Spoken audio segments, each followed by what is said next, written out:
I recognized that that was a moment when I thought I want to make more spaces where people have community and fewer opportunities for cruelty and lack of belonging. While we have the requirement to build equity into our curricula and into the selection of curricula, I believe there also needs to be some choice, especially for students, some choice to follow the paths that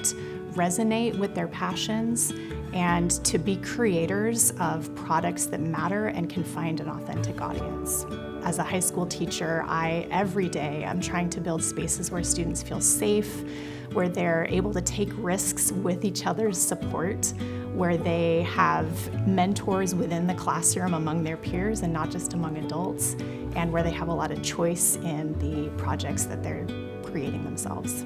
Now I just ask, how are things? And then give the students time to tell me anything that's going on for them, anything that they need to get off their chest, or problems that they're trying to troubleshoot. It's opened up relationships in a way that helps me change our learning so that we can follow what students care about and helps students find another adult that they can trust and really be themselves around. That magic of pausing time and just being a heart with open ears for kids is the most important thing that I think I do as a teacher.